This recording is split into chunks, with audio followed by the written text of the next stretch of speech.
약 10% 정도 잡고요. 그 다음에 부가세 10%, 그다음에 인건비 20%, 재료비 30%, 순수익률을 30%. 최소 그래도 한 1,500에서 2,500 사이 정도가 매출이 나와야지 지금 잘 되는 카페의 그 데이터가 어느 정도 대입이 된다. 네, 안녕하세요. 건카페입니다. 앞에 민정씨 나와 있는데 우리 지난주에 어떤 거 했었죠? 지난주요? 아마 기계 쪽에 좀 딥하게 제가 설명하는 것들, 어떤 기계를 샀을 때 어떤 기계를 하는 게 좋고 뭐 대략적인 금액대는 어느 정도고 뭐 그다음에 기계에 관련돼서 이런 것들을 알면 좋을 것 같은 내용들 제가 설명을 해드렸고, 민정 씨가 이번 주 주제를 얘기해 주시면 될 것 같아요. 지난번에 한 달에 카페가 얼마나 벌까요? 라는 걸 찍었잖아요. 거기서 특정 매출이 없어서 한 잔의 수익률을 가정해서 한 달에 얼마 버는지를 얘기했는데 어렵다는 내용들이 많아가지고 조금 더 쉽게 알 수 있는 방법. 지난번에는 가게에 어떤 매출이 없는 상황에서 한 잔 팔았을 때 이 금액에 어느 정도는 팔아야지 한 달에 카페가 어느 정도 남는다, 이제 이런 거를 역으로 사실 어떻게 보면 계산을 했었죠. 그러다 보니까 이제 댓글에서 좀 어렵다, 계산법 이거 말고 좀 다른 방법이 있느냐 해서 제가 좀 다른 거를 하나 찾아왔고요. 우선 잘 되는 카페를 기준으로 본다면 전체 100% 매출에서 임대료를 약 10% 정도 잡고요. 그 다음에 부가세 10%, 그다음에 인건비 20%, 재료비 30%, 순수익률을 30%.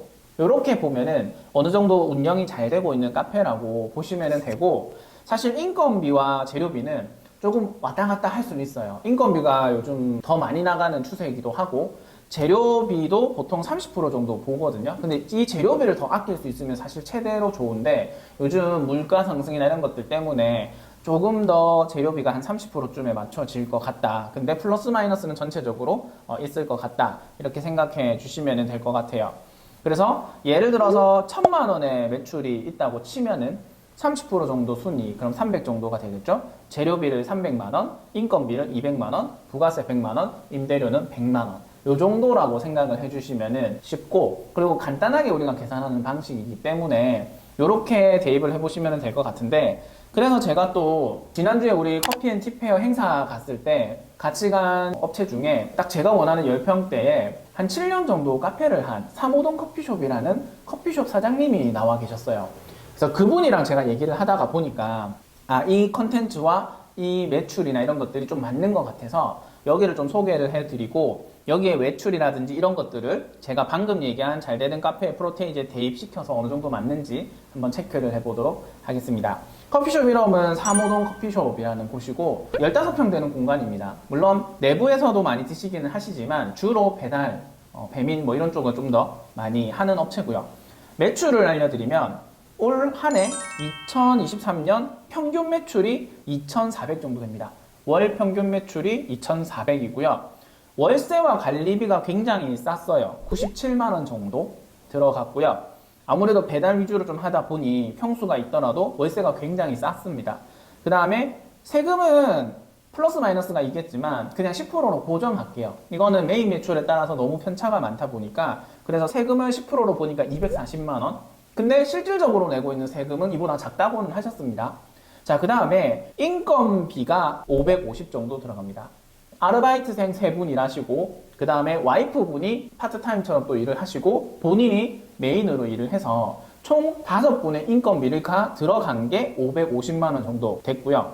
그 다음에 재료비가 있었고 배달이랑 배민 광고비가 있었는데, 우선 뭐 재료비를 좀 따로 보면은 재료비가 536만 5천 원 정도 됐고요. 배달비랑 그 배민 광고비가 236만 5천 원 정도 되더라고요. 근데 아까 전에 그 남자 사장님이 좀 메인으로 일을 한다고 했지만 이분이 주로 배달 쪽을 좀 많이 하셨어요. 그러다 보니까 배민 매출이 엄청나게 많다 하더라도 조금 낮게 나오는 이유가 이런 게 있다. 이렇게 먼저 얘기를 드리고 갈 겁니다. 자, 그러면 우리가 잘 되는 카페를 아까 전에 얘기를 했겠지만 거기에 좀 맞춰서 얘기를 하면 매출은 2,400입니다. 자, 임대료 아까 전에 10% 얘기했죠. 240이 나와야 되는데 관리비랑 해서 이 부분이 굉장히 좀 저렴하게 돼 있어요. 97만 원. 뒤에 1,000원 미만은 다 그냥 뺄게요. 계산하기 불편해서. 97만 원이 나왔죠. 그래서 이 부분이 세이브가 좀 많이 됐고, 부가세는 계산하기 어렵기 때문에 그냥 240 그대로 고정을 합니다. 근데 아까도 얘기했지만 이거보단 적게 내고 있다고 얘기는 하셨어요. 자, 그 다음에 인건비와 배달비. 인건비를 우리가 20% 측정을 했었는데 2,400이 20%를 하면은 480만 원인데 인건비가 조금 더 많이 나왔다. 550 정도 나왔네요. 550 정도 나왔고, 배달비랑 배민 광고비를 어디에 넣을까 고민을 하다가 우선 남아있는 영역이 재료비밖에 없어서 재료비로 일단 넣었습니다. 그래서 재료비, 배달비, 배민 광고비를 합하니까 786만 5천 원 정도 나왔습니다. 그러면 2,400에 30% 하면은 720이니까 여기서 한 66만 5천 원 정도 조금 더 오버가 되었다. 이렇게 보시면 되고, 그렇게 하니까 나머지 30%의 순수익률 726만 5천 원 정도의 순수익률을 가지는 카페가 되었습니다.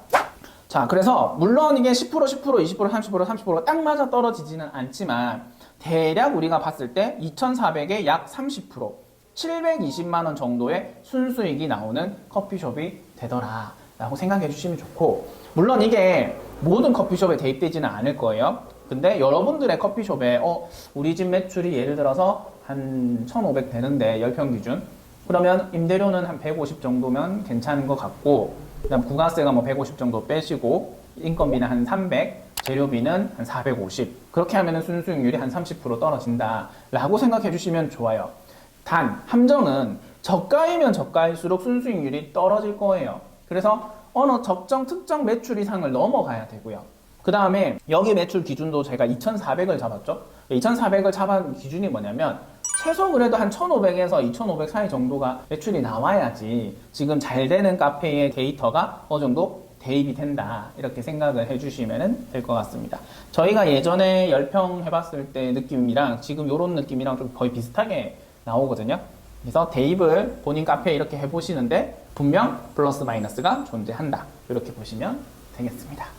수치가 많이 나와서 조금 어려우실 수도 있지만, 그리고 무조건 이 데이터가 대입된다 이런 거 아닙니다. 여러분들도 어느 정도 감을 잡고 해보시길 바라기 때문에 알려드리는 데이터였습니다. 이상 곰카페였습니다.